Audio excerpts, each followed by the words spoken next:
네, 오랜만이죠. 제가 정말 시간도 없고, 어, 제가 이렇게 피겨 영상을 한번 만드는 데는 제 나름대로는 정말 큰 마음의 준비가 필요해요. 제가 사실 뭐 블로그에 구독자 수가 뭐 800 정도에다가 유튜브도 구독자 수가 뭐 800 정도거든요. 소위 말해서 쩔이에요. 사실 그런 쪽으로 본다면. 그러나 그들 한 명 한 명이 뭐라고 할까? 그냥 일반 라이트한 피겨 팬이 아닌 사람들도 꽤 있습니다. 그렇기 때문에 제가 이런 말 한마디 하는 게 점점 무서워집니다. 요즘 들어서. 정말 많은 말을 하고 싶지만 시간적인 부분도 있고 이 얘기를 해야 되나 말아야 되나 하는 부분들도 참 많아요. 제가 피겨 영상을 한번 만드는데는 보통 하루 아침부터 저녁까지 완벽하게 프리한 시간이 필요하거든요. 보통의 경우는.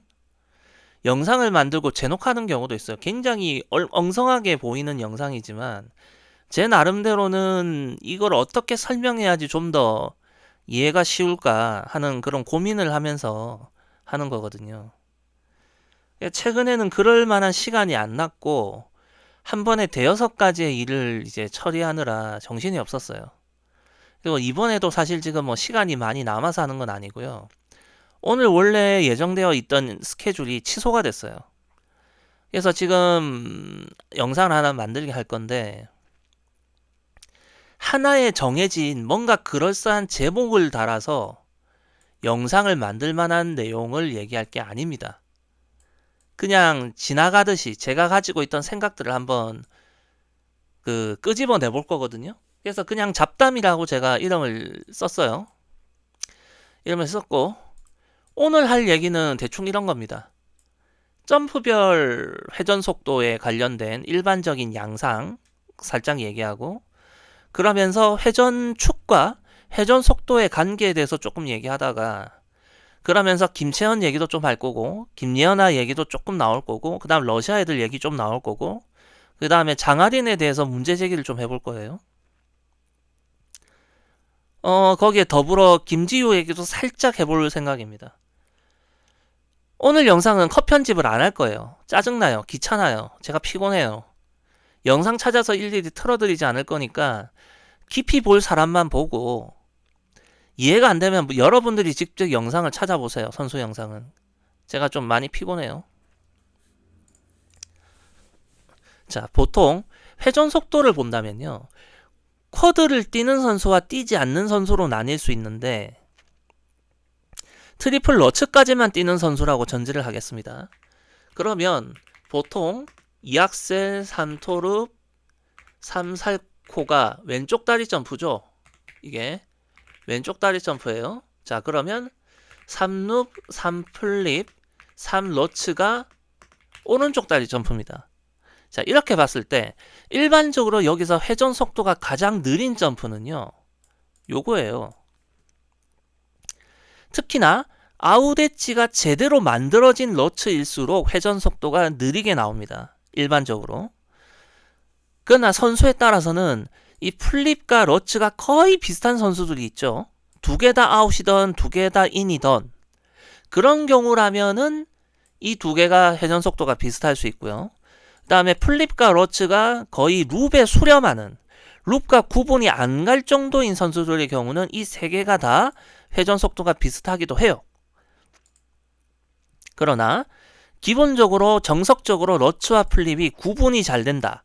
그러면 아웃엣지인 러츠가 더 느리게 나오고요. 플립이 조금 더 빨리 나옵니다. 이 경우는요. 엣지 구분이 되는 선수와 또는 동작 구분이 되는 선수일수록 잘 드러나요. 예를 들어서 김연아의 경우도 이 플립에다가 연결 토롭을 붙이던 시절에는 이 플립이 기존 구간 소요 프레임이 60프레임 영상 기준으로 한 13이거나 13 아래로도 나왔습니다. 그러나 러츠가 주력이 되고 나서는 이게 13.5가 되고요. 후반부 러츠로 가면은 좀 더 딜레이가 걸리면서 14프레임이 약간 넘어가기도 해요. 그래서 회전 속도가 더 느려집니다. 러츠가 주력이 되면. 룹은 말할 것도 없고요. 반대로 아사다마오 같은 경우는 요 세 개가 다 비슷하죠. 회전 속도가. 그리고 김채연 같은 경우도 이 러츠와 플립이 미세하게는 차이가 나요. 미세하게는. 플립 쪽이 조금 더 빨리 나옵니다. 그거는 신지아도 마찬가지였고요. 자, 그런데 이쪽으로 가면 좀 괴상해지거든요. 이 괴상해지는 게 더블 악셀, 트리플 토, 트리플 살코에서 가장 회전 속도를 주기가 좋은 점프는 사실은 악셀과 살코예요. 원래라면. 근데 이 토롭을 거의 살코처럼 뛰는 방식이 요즘 유행을 하기 때문에 토롭에서도 회전 속도가 안 떨어지는 선수가 있는데 그런 경우는 대부분 쿼드토에 해당합니다. 특히 러시아 애들이 뛰는. 자, 그러면 더블 악셀이 가장 빠르게 나올까요? 트리플 살코가 가장 빠르게 나올까요? 일반적으로는 트살이 더 빠르게 나옵니다. 왜냐? 더블 악셀의 경우는 이 점프보다도 반회전이 적게 필요하기 때문에 똑같이 이 선수가 회전을 전력으로 감아서 돌리게 됐을 때 더블 악셀의 점프 높이가 굉장히 낮아야 돼요. 최근에 제가 김채연의 그 랭킹전에서 이거를 제가 뽑아봤었죠. 더블 악셀이 0.467이 나왔는데도 오버턴의 위험성이 살짝 있었어요. 그리고 신지아의 경우도 주니어 선발전 때 0.46초일 때가 착지 라인이 가장 이쁘게 나와요. 이게 그랑프리 들어가서 0.5초나 그걸 넘어가기 시작하면서 오히려 문제가 되거든요. 오히려. 즉 더블 악셀의 경우는 선수들이 일부러 회전을 느슨하게 도는 경우가 많은 점프입니다. 김연아도 그랬고요. 김채연도 그랬어요. 김지유도 좀 그렇고요. 그렇기 때문에 이 더블 악셀에서는 이 선수가 가진 왼쪽 다리 점프의 최대 회전 속도를 보기가 힘들어요. 자, 그러면 트리플 토는 어떠냐? 트리플 토의 경우는 대부분의 선수들이 단독으로 뛰지 않고 연결 트리플 토로 뛰기 때문에 회전 속도가 단독으로 뛰는 때보다 아무래도 느리게 나오거든요. 그래서 특정 선수의 회전 속도를 볼 때 트리플 토를 잘 쓰지 않습니다. 저는 데이터를 뽑을 때. 그래서 보통은 제가 트리플 살코를 보는데 제가 이번에 김채연의 경우를 보면서 느낀 건 뭐냐면, 자, 김채연은요 한국에서 여자 싱글 중에서는 그것도 국대급 선수 중에서 세 번째로 회전 속도가 빠르다라고 보면 돼요. 1, 2등은 쌍둥이, 김유재, 김유성이 1, 2등이고 3등이 김채연이라고 보면 됩니다. 아, 참고로 얘네들은 그냥 회전 속도 특화형이라서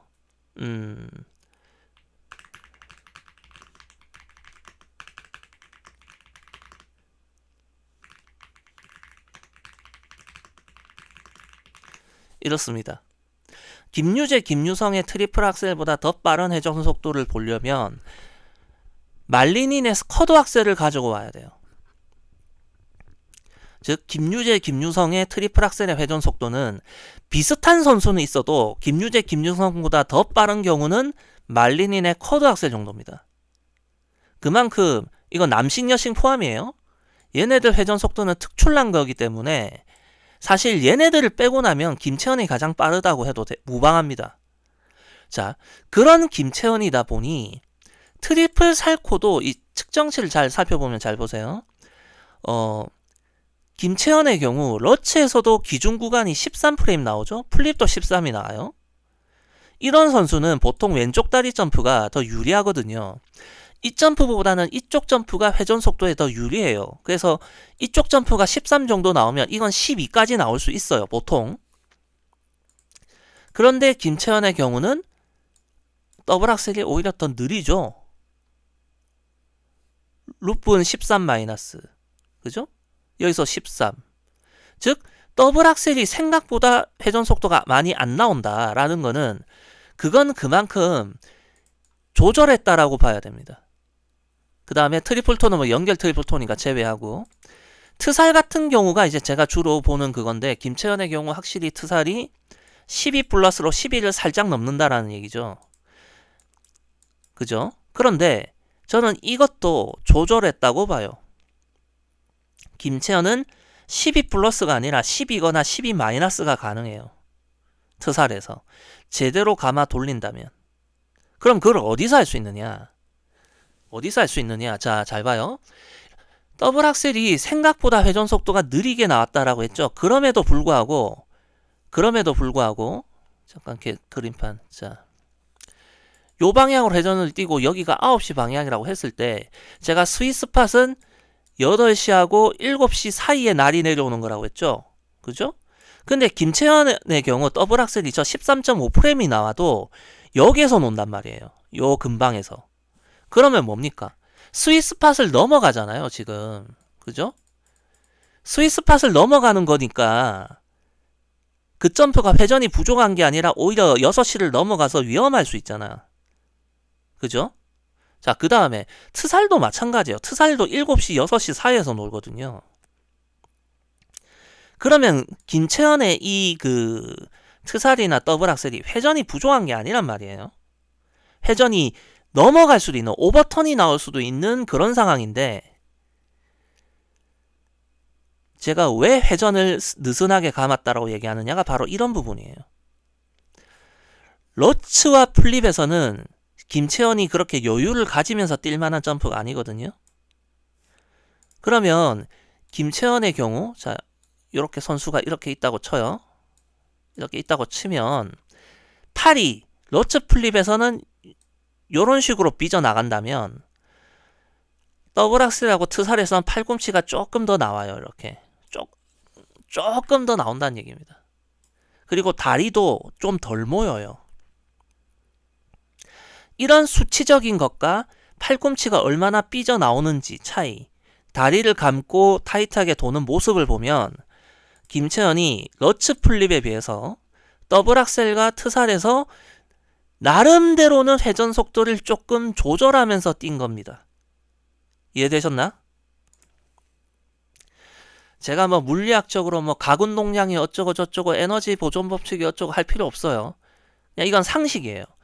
회전축에서 최대한 질량을 안으로 모으는 것이 회전 속도가 빨라집니다. 그냥 이거를 전제로 깔고 갈게요. 원래 오늘 이 영상을 할 때 이걸 설명하기 위해서 한 20분 정도를 할애하면서 설명을 하려고 했는데 귀찮아요. 이런 건 상식이니까 그냥 그런 줄 아세요. 왜 선수들이 공중에서 점프 자세를 취할 때 팔과 다리를 다 이 회전축 중심으로 모으는지, 공중에서 회전을 풀려고 할 때 왜 다 이걸 다 팔다리를 벌리는지 굳이 설명해야 됩니까? 짜증나게? 그냥 그런 줄 아시라고. 설명하기 귀찮으니까. 자, 회전축의 최대로 얼마나 모였느냐. 그 중에서도 특히나 가장 많이 삐져나온 게 뭡니까? 일반적으로 어깨와 팔꿈치죠. 그래서 제가 쌍둥이들한테 뭐라고 얘기했어요? 어깨가 좁은 게 회전 속도에 유리하다고 했죠. 그리고 쌍둥이들도 팔꿈치가 퍼져 나오지 않아요. 자, 그러면 미리 좀 얘기하자면, 미리 얘기하자면, 제가 오늘 장아린과 김지우에 대해서 문제 제기를 하겠다고 했는데, 장아린은 이렇게 퍼져요. 장아린은. 자, 그러면 김지우는 한쪽만 퍼져요. 이거에 대해서 나중에 얘기할 겁니다. 제가 김채연의 더블 악셀과 트살에서 팔꿈치가 조금 벌어진다라는 건 사실 그렇게 눈에 띄는 장면은 아니에요. 김연아처럼 확 눈에 띄게끔 회전을 확 늦추고 그런 타입은 아니거든요. 왜냐면 김채연이 회전 속도를 조절해서 느슨하게 뛴다 해도 0.467이에요. 김채연이 만약에 더블 악셀을 0.5초 이상으로 뛴다고 한다면 더 늦춰야 할 거예요. 회전 속도를. 팔꿈치도 더 벌어져야 할 테고. 그렇기 때문에 이런 여러 가지 것들은 이 김채연의 이런 현재 더블 악셀이나 트리플 살코의 경우는 자기가 뛰고 있는 점프 높이와 채공 시간, 회전 속도에 맞췄을 때 전체적으로 합리적으로 행동하고 있는 겁니다. 만약에 김채연이 말이죠. 만약에 모든 점프가 벌어지거나 모든 점프가 이렇게 타이트하게 붙는다면 다른 얘기예요. 그런데 김채연의 경우 점프 스탯에서 여유가 없는 러츠 플립은 딱 붙고 여유가 있는 더블 악셀과 트살에서만 벌어진다. 그것도 약간이지만 그건 뭡니까? 합리적인 행동이죠. 합리적인 행동. 저는 이럴 때 참 궁금한 게 제가 김채연과 아는 사이라면 물어보고 싶거든요. 너 그거 알고 하는 거야? 아니면 본능적으로 하는 거야? 라고 물어보고 싶어요. 그러나 김채연 정도면 의도적으로 하는 거라고 전 생각합니다. 그 정도 선수가 이런 것도 모를까?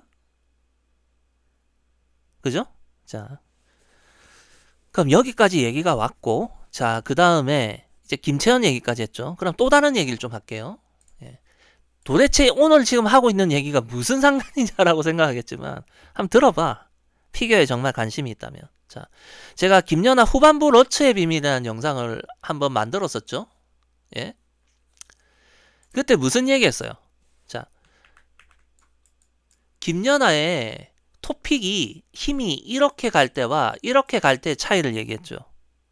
자, 전반부 러츠 플립의 경우에는 좀 더 이렇게 힘을 가했고 이 스케이트 날에서 이 방향의 힘을 얻었다면 후반부로 가면 어떻습니까? 좀 더 눌러서 떴고 좀 더 위로 올라가는 힘을 얻었어요.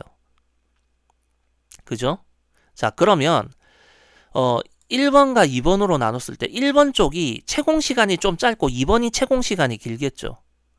대신에 1번이 회전축이 요렇게 만들어지면 2번이 좀 더 서는 느낌의 회전축이 만들어졌다 라는 얘기를 했어요.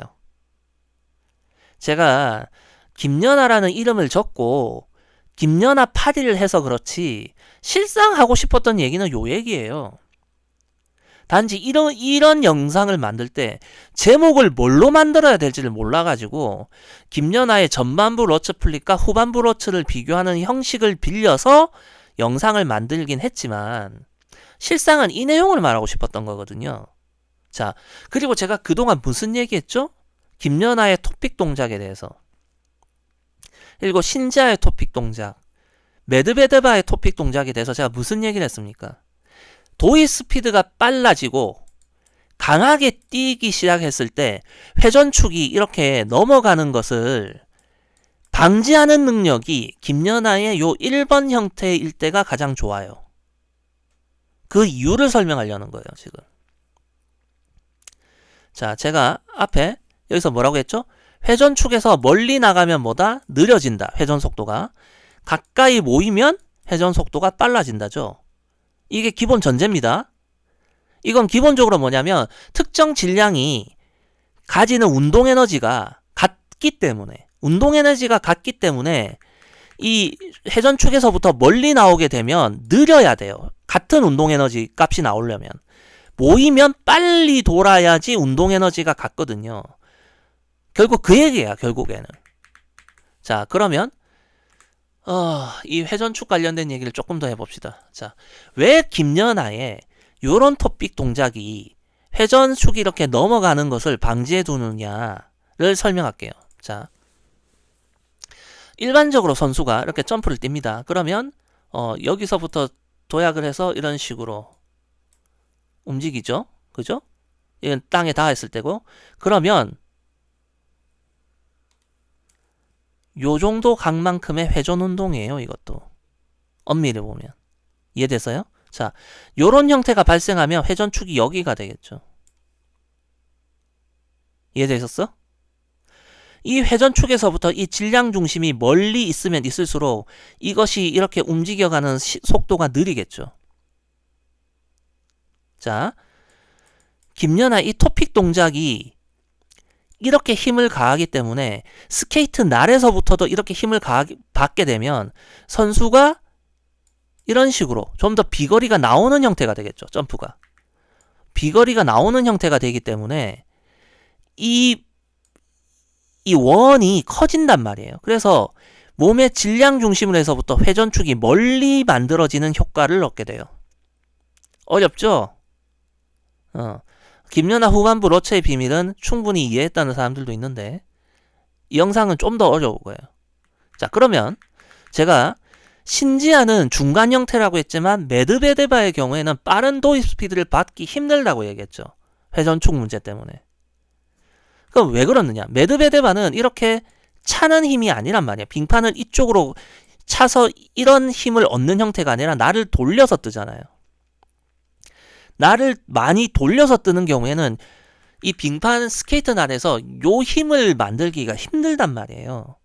그러면 선수의 예를 들어서 김연아의 경우라면, 자, 김연아의 경우라면 뭐 이런 식으로 된다고 한다면 메드베데바의 경우에는 이 간격이 좁아질 거란 말이에요. 이렇게. 김연아의 경우는 이게 커져서 회전축이 멀리 만들어진다면 메드베데바의 경우는 이 회전축이 작아서 회전축이 가깝게 형성되는 결과가 나와요. 자, 그리고 김연아의 경우에는 이게 0.65초짜리 점프가 되면 채공시간이 길죠. 그러면 이게 느려도 회전축이 서거나 이제 넘어갈 수 있는 시간이 길어져요. 그래서 더 이런 효과가 있어야 돼. 그렇기 때문에 제가 하는 말이 회전축이 서거나 뒤로 넘어가는 문제는 도입 스피드가 빠르고 채공시간이 긴 강한 점프에서 나오는 겁니다. 기본적으로. 그런데 김연아의 토픽 동작은 이런 상황에 다 지금 적용이 되잖아요. 도입 스피드 빨라, 채공시간 길어. 회전축이 문제가 생길 확률이 높아요. 그런데 그걸 예방해주는 토픽 동작이다 이 말이야. 그래서 러시아 애들이 어떻게 합니까? 나를 많이 돌려서 떠. 그런데 빠른 회전 속도를 기반으로 한 낮은 높이의 점프죠. 그럼 채공시간이 짧아요. 자, 그러면 이게 좀 빨라도 채공시간이 짧으니까 회전축이 여기서 넘어가기 전에 끝나겠죠. 점프가. 이해됐어요? 그러니까 이게 러시아 뚜베네 애들을 그냥 마냥 점프 높이가 별거 없다라고 깔 게 아니라 걔네들한테는 다 계산이 돼 있단 말이야. 그런 것들이. 자, 그리고 또 한 가지 이거는 좀 약간의 가설 부분인데 러시아 애들은요. 나를 돌려서 뜨면서도 이 힘을 발생시키는 요령이 있어요. 요령.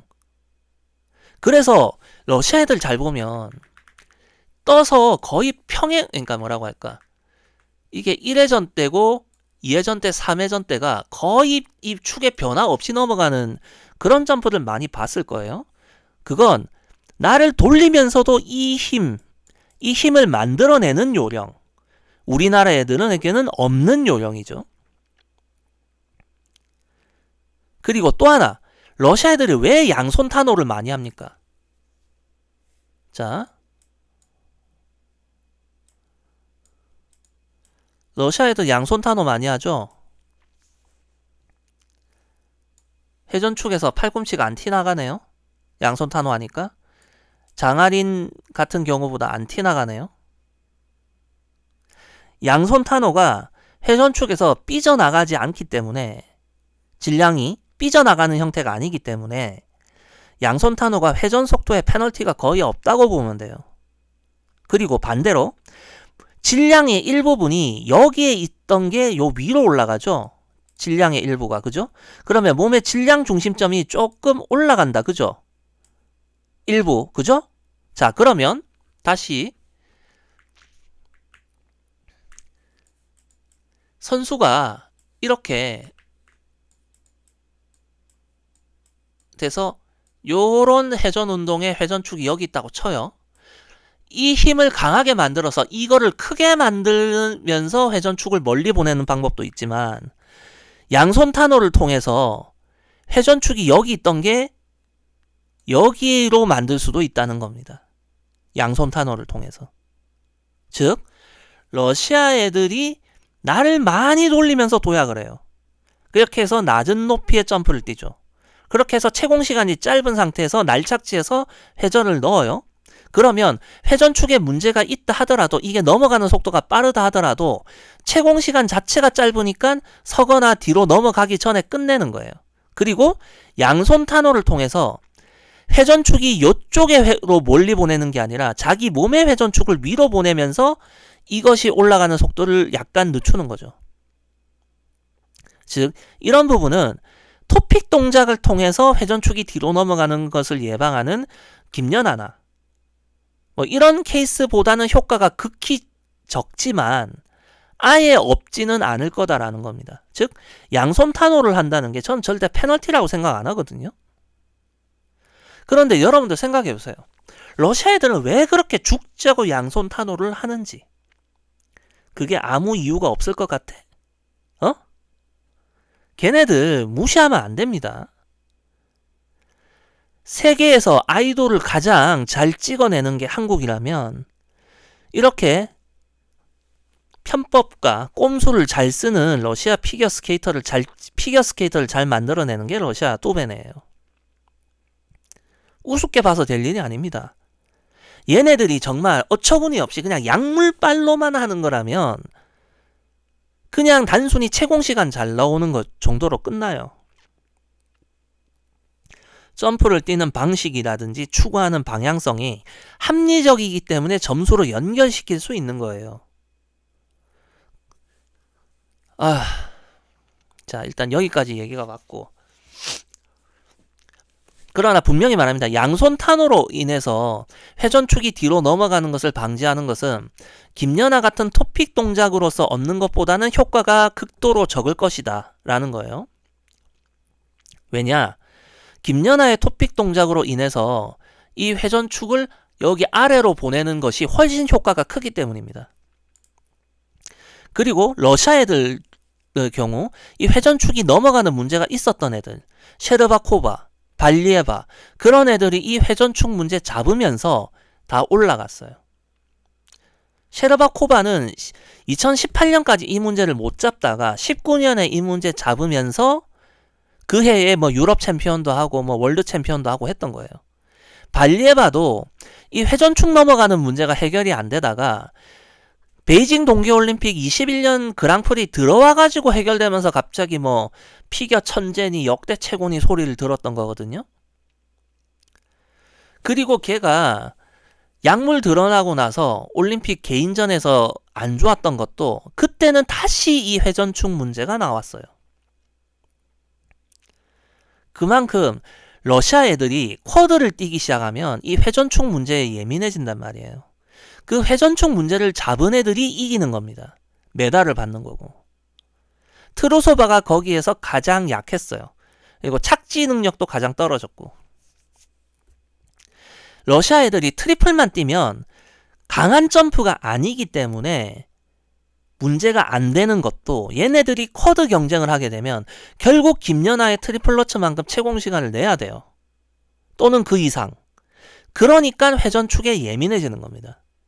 그러니까 이런 것들을 이해하지 못하고 피겨를 본다면 그냥 개소리만 하게 되는 거예요. 저기 DC 인사이드 같이. 그 머저리들이에요, 그 새끼들. 점프를 볼 줄 몰라요. 그 족밥들이야, 그냥. 자, 다시 말합니다. 회전축에서부터 자기의 질량을 최대한 회전축으로 가까이 끌어모아야 회전 속도가 빨라진다. 이거 계속 얘기하고 있는 거예요. 아시겠죠? 자, 그러면 이걸 기점으로 했을 때 다시 장아린으로 좀 가봅시다.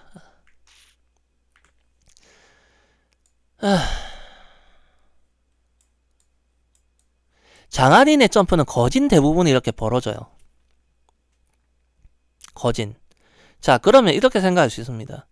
장아린 역시 김채연처럼 저걸 조절하고 있는 건가? 라고 봤을 때 저는 아니라고 봐요. 일단 김채연의 경우는 러츠 플립 룹 같은 점프와 더블 악셀과 트리플 살코의 팔꿈치가 벌어지는 게 다릅니다. 그리고 더블 악셀과 트리플 살코에서 팔꿈치가 조금 더 벌어져도 스위스팟을 넘어갈 정도로 회전이 꽉꽉 채워지거든요. 그건 그 선수가 특정 점프에서만 그런 동작이 나온다는 건 그 특정 점프에서만 회전 속도를 조절하고 싶어 한다라는 것에 가까워요. 그래서 김채연의 경우에는 오히려 생각이 있네라고 생각하고 넘어갈 수 있죠. 그러니까 합리적인 행동이다라고 생각하고 넘어갈 수 있어요. 근데 장아린의 경우는 거의 모든 점프가 팔꿈치가 다 벌어집니다. 자, 그러면 이번에 제가 랭킹전 때 장아린의 플립을 봤어요. 장아린의 플립을 보니까 어떻게 됐냐면 8시, 7시를 넘어서 이 사이에 와요. 날이. 그러면 장안인도 오버스탯이네? 오버턴은 아니지만 스윗스팟을 넘어가네? 라고 생각할 수 있어요. 그런데 장안인의 경우에는 날이 이렇게 내려와서 뱅 돌려서 뜨거든요. 자, 그럼 여기서 두 가지 경우. 장안인이 원래 날을 많이 돌리면서 뜨기 때문에 오버턴이 나오지 않으려고 팔꿈치 벌리고 느리게 돌았다는 경우가 1번이고요. 2번의 경우는 팔꿈치가 벌어져서 회전 속도가 느리니까 날을 많이 돌리게 됐다는 경우. 대체 어느 경우입니까? 장안인의 회전 속도가 느리다라고 해서 뭐 살쪘던 시절의 윤하선만큼 느린 거 아니고요. 또는 컨디션 불량 상태의 이혜인처럼 느린 건 아니에요. 윤하선이 살쪘던 시절이나 이혜인이 컨디션 불량일 때는 기준 구간 소요 프레임이 60프레임 영상 기준으로 15거나 15를 넘어가기도 합니다. 굉장히 심각한 경우죠. 그리고 그 15라는 숫자가 김민채에게서도 나오면서 김민채가 무너졌다고요. 이해됐어요? 그 15라는 숫자가 이혜인이 그래도 4대6을 먹고 월드에서 은메달 따고 팀 트로피에서도 빛났던 시절이 14프레임으로 억제시켰어요. 그 소요 프레임을. 14로 억제시키던 이혜인과 15가 넘어가는 이혜인은요. 다른 선수예요. 그냥. 내가 왜 이혜인의 회전 속도에 자꾸 언급을 하는지. 이혜인이 뽀뽀를 하든지 말든지 관심 하나도 없어요. 나는. 그딴 거. 회전 속도가 중요한 거지. 스케이터에게. 자, 다시 장안인 얘기로 돌아가서. 장안인이 원래 날을 많이 돌리면서 떴기 때문에 회전 속도가 느려도 이 6시, 7시 방향으로 날이 내려온다. 그래서 여기 5시, 6시로 넘어가지 않으려고 일부러 팔꿈치 벌리고 회전 속도를 조절했다. 라고 생각하지 않습니다. 저는. 왜냐하면 거의 모든 점프가 다 팔꿈치가 벌어져요. 거진 다 벌어집니다. 장아리는. 김지우는 이게 지금 우리가 정면으로 본다고 치자고요. 그러면 이게 선수의 오른쪽 팔이고 이게 왼쪽 팔이라고 한다면 김지우는 왼쪽 팔만 나와요. 그래서 그러선지 어떻게 양상이 나오느냐. 자,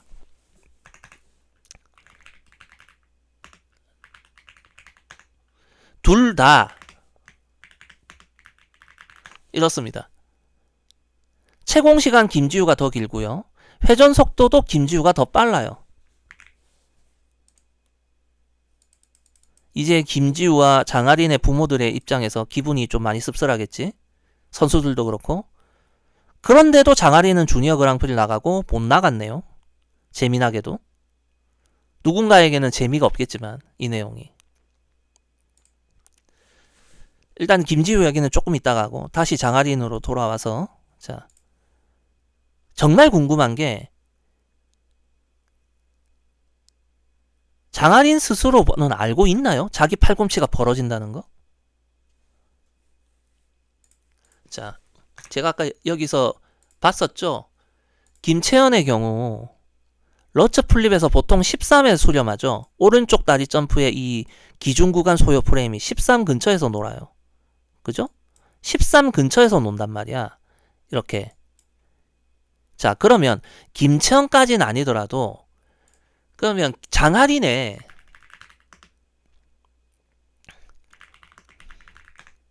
기준 구간 소요 프레임이 거의 이렇거든요. 소요 프레임 수가. 자, 장아린의 나이와 체형을 생각해 봅시다. 장아린이 김채연보다 느릴 수는 있어요. 그런데 신지아보다 느리면 어떡하자는 거야. 이런 식이면요. 저는 장아린에게 기대가 안 됩니다. 미래가.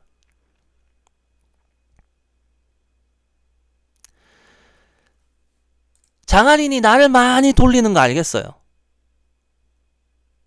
나를 많이 돌리는 거. 그런데 제가 아까 러시아 애들 얘기를 왜 했죠? 러시아 애들이 말을 많이 돌린다라는 얘기.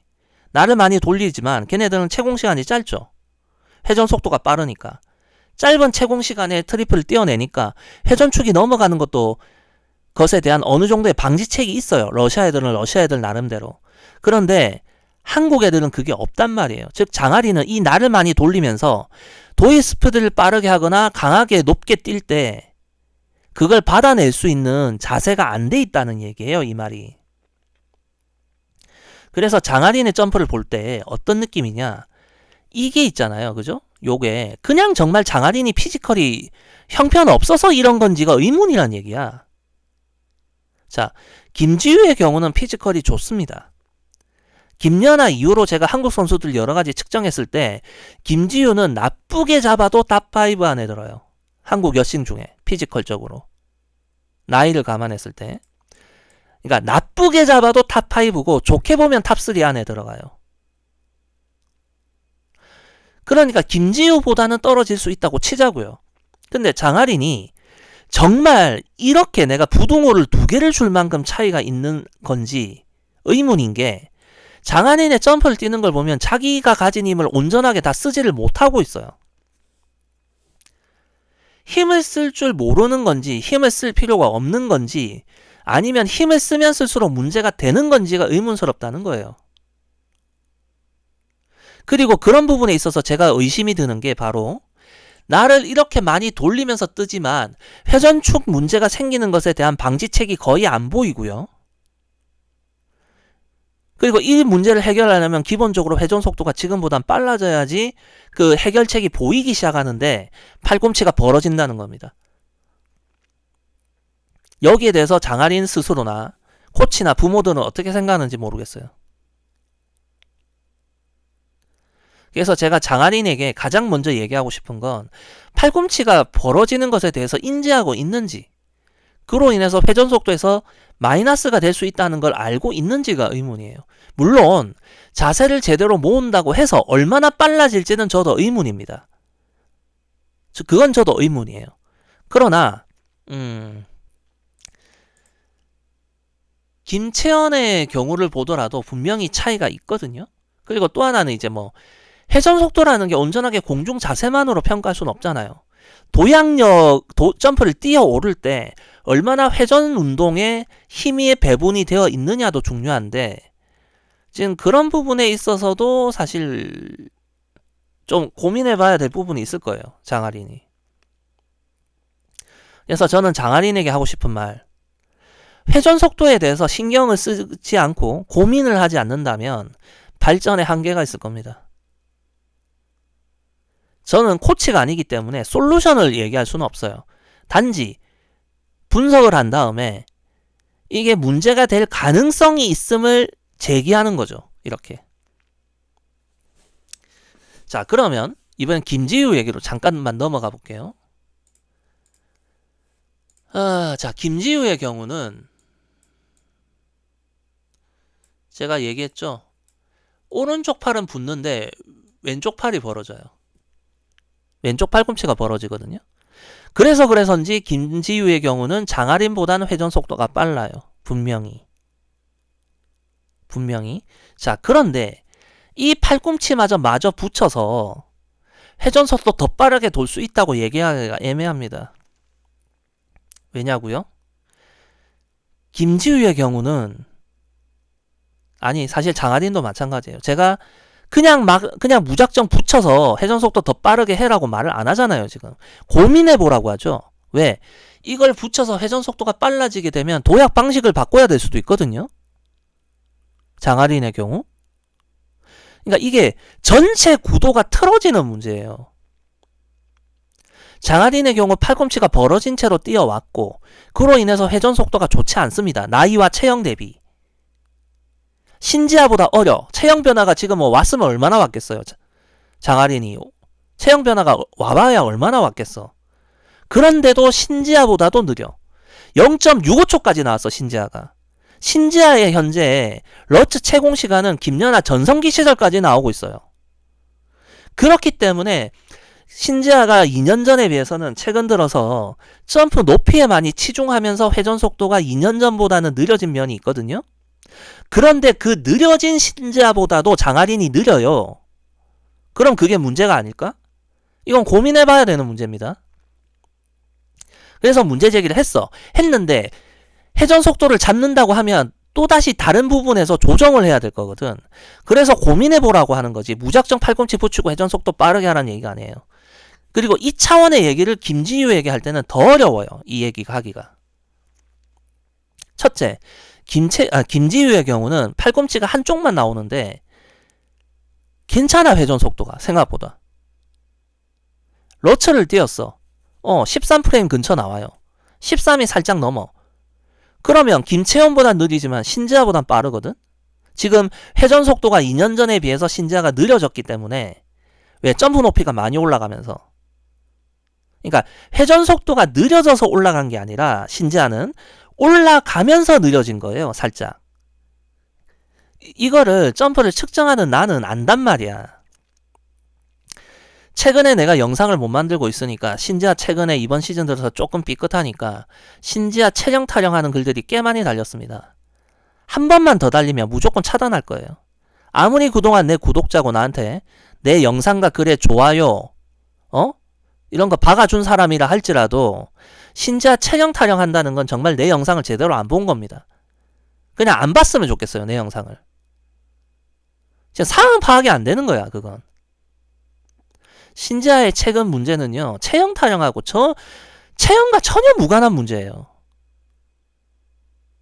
체형 변화가 없다는 게 아니라 신지아의 체형 변화가 그 문제가 아니라고요. 지금 정신 차리세요. 좀 한두 명이면 말을 안 해.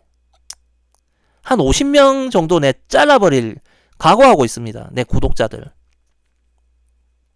한 번만 더 체형 타령하기만 해봐. 자, 어쨌든 다시 김지유로 돌아와서, 그럼 내가 왜 이 김지유 나머지 팔꿈치 하나 빠지는 것까지 넣어서 더 빠르게 돌라고 하지 않느냐? 이유가 있어요. 자, 김지유의 트리플 러츠가요, 채공 시간이 0.6초예요. 기준 구간 소요 프레임이 13이 살짝 넘어. 빠른 거거든?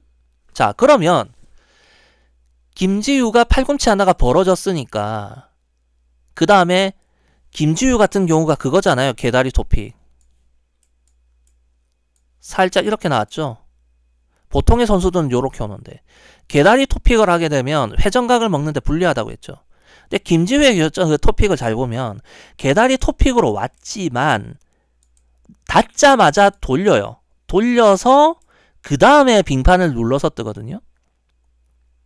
즉 그래서 얼추 김연아 이상의 회전각을 먹어요. 개다리 토픽으로 내려왔음에도 불구하고. 대신에 뒤늦게 도약력이 발생하면서 빙판을 좀 더 눌러서 뜨게 되고, 그로 인해서 김연아의 이 후반부 로츠 같은 도약이 약간 섞여요. 그래서 채공 시간이 0.6초가 나오고 대신 회전축이 좀 서죠. 그게 김연아가 아니라 김지유 러츠의 현 상태거든요. 자, 그러면 김지우가 0.6초에 요 정도 스탯의 러츠를 띄었을 때 그럼 어디에 날이 내려오느냐? 거의 6에 내려와요. 이미 6까지 날이 오고 심지어는 날착지도 아니야. 거의 이렇게 돼 있거든요. 그러니까 지금 톱끝을 내리고 있는데도 공중에 떠 있어요. 6시 방향에서. 이건 뭡니까? 완전한 오버스탯 점프거든.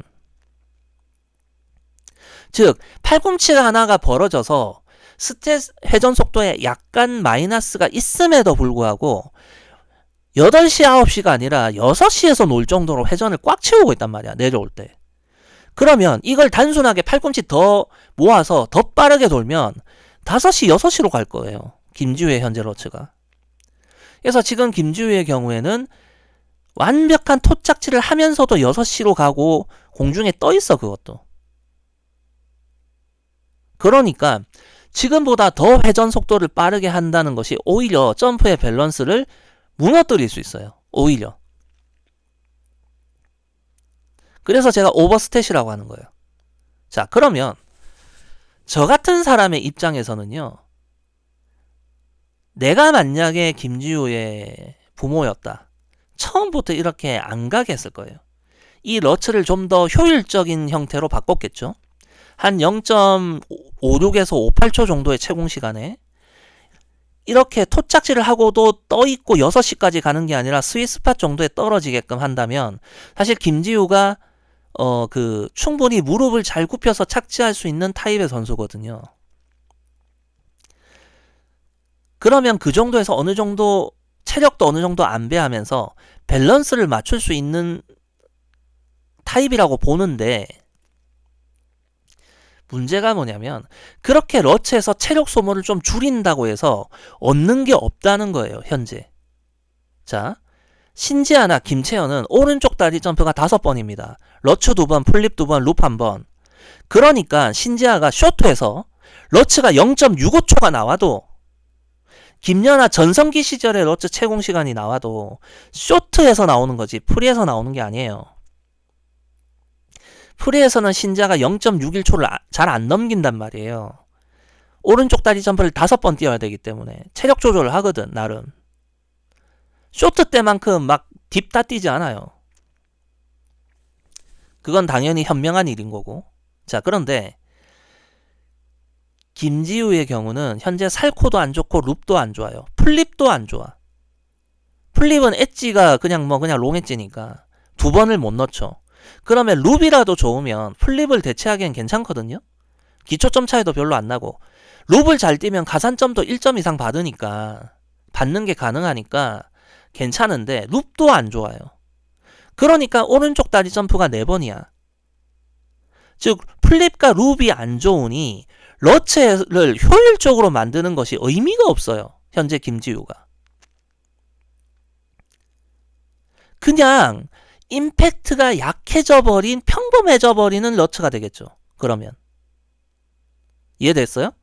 그러니까 내가 김지우의 저 팔꿈치 튀어나오는 걸 보면서도 저것도 집어넣으면 회전 속도가 더 빨라질 수도 있어, 약간이나마, 라는 게 무의미한 거예요, 지금 상태에서. 그럼 뭡니까 이게? 러츠까지 오면서도 살코나 룹이나 플립 같은 부분에서 기초적인 게 잘 안 돼 있으니까 뭔가를 해봤자 의미가 없다고요, 지금. 프로그램을, 프리를 전체를 봤을 때 점프 7번, 스핀 3번, 제가 스핀은 잘 모르니까 점프를 7번을 어떻게 구성하고 어떻게 점수를 끌어내느냐라는 구도에서 봤을 때 지금 저 러츠를 손을 대면 오히려 이미지만 나빠진다는 거죠. 그런데 살코가 괜찮고 룹이 괜찮아, 플립은 엣지는 어쩔 수 없다 치더라도, 그렇게 된다면 저 러츠를 손을 대서 좀 더 효율적으로 체력 소모를 줄이는 형태로 바꾸고 룹 2번에 좀 더 집중할 수 있다면 러츠를 손댈만 하거든요. 그리고 또 하나가, 김지우가 이 팔꿈치가 한쪽만 튀어나오는 이 문제가 다른 점프도 다 마찬가지예요. 현재 김지우의 경우는 러츠의 경우가 회전 속도가 괜찮은데, 근데 김지우의 경우는 비교적 회전각을 많이 돌리면서 뛰는 점프는 아니거든요. 김연아보다 조금 더 먹는 정도지. 그런데도 룹에서 회전 속도가 형편없어요. 룹 치고 별로라는 얘기예요. 물론 이거는요, 김지우가 현재 룹을 제대로 숙련 자체가 안 됐기 때문에 벌어지는 현상이라고 봐요. 정상적인 도약 자체가 안 되기 때문에 벌어지는 일이기도 한데, 그러나 어찌됐든 룹에서 스탯이 짜친다면 할 수 있는 한 최대한 자세라도 만들어야 될 거 아니에요? 근데 안 그렇거든? 그러니까 김지우에 있어서 100% 공중 자세가 왼쪽 팔꿈치는 튀어나오는 형태라는 거예요. 장아리는 2개 다 튀어나오고. 결국 이런 건 저는 기초라고 생각합니다.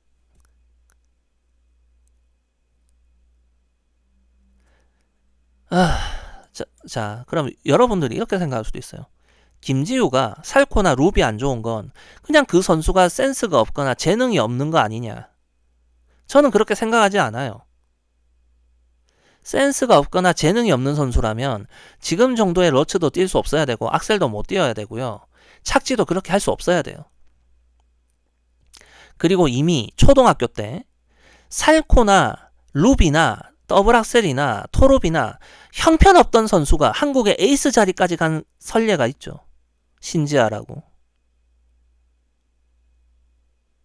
신지아 역시 트리플러츠가 어느 정도 정상이라기보단 어느 정도 뛰어내게 됐을 때도 살코나 루비나 악셀이나 뭐 이런 토르비나 이런 점프들이 형편없었어요. 그거 주니어 그랑프리 6학년 중학교 1학년 거쳐서 잡은 거거든요. 신지아도. 근데 김지우는 아직까지 안 잡힌 것 뿐이에요. 왜일까? 자, 그러면 5학년 때까지의 신지아와 6학년 중학교 1학년 때의 신지아의 차이가 무엇인지를 생각해 봐야 돼. 그러면 반대로 김지우는 왜 5학년, 6학년, 지금 중학교 1학년 때까지 바뀌지 않은 게 뭔지를 생각해 봐야 돼요. 물론 그것이 바뀐다고 해서 나아진다는 보장은 없습니다. 그 누구도 보장할 수 없는 거예요. 내가 왜 그걸 보장합니까? 김지우가 잘 된다고 해서 나한테 떨어지는 게 1도 없어요. 근데 내가 뭘 보장을 해? 그러나 할 수 있는 건 해봐야지. 다시 말합니다. 김지우는 김연아 이후에 한국 여싱들을 제가 여러 가지로 스탯을 측정하지만 그 중에 좋게 말하면 탑3 안에 들어가는 피지컬입니다. 나쁘게 봐도 탑5예요. 제가 오늘 하는 얘기들이 좀 이해가 되십니까? 내가 생각해도 여러분들이 이해하기가 어려울 것 같은데? 즉, 김연아의 점프가 왜 빠른 도입 스피드와 강한 점프 높이, 긴 채공 시간을 동시에 만들어내면서도 회전축이 뒤로 넘어가지 않는가에 대한 이유. 그것은 김연아 토픽 동작에서 생기는 힘의 발생 방향과도 관련이 있고요. 반대로 강하게 뛰면 회전축이 서버리는 게 케이틀린 오스먼드나 그레이시 골드였죠. 걔네들은 나를 돌렸거든요.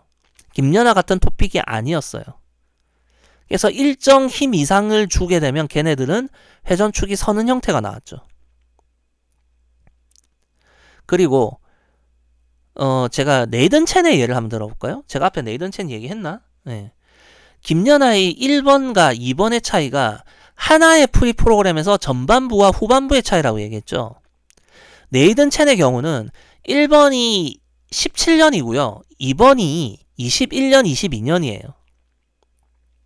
원래 네이든 첸의 쿼드로 측은 이렇게 김연아 전반부 로처 플립처럼 이런 형태의 토픽 동작과 힘이 발생했는데 요때는 채공 시간이 0.68에서 0.69가 나왔어요. 이게. 그런데 21년, 22년쯤 보면 요런 형태로 좀 바뀝니다. 토픽 동작이. 그러면서 채공 시간이 0.72로 올라가고요. 회전축이 좀 더 서는 형태가 됩니다. 즉 이런 건 김연아가 아니라도 얼마든지 예시가 있다는 거예요. 앞에 내가 네이든 첸 얘기를 했는지 안 했는지 모르겠네. 내가 편집을 안 하고 그냥 막 올릴 거기 때문에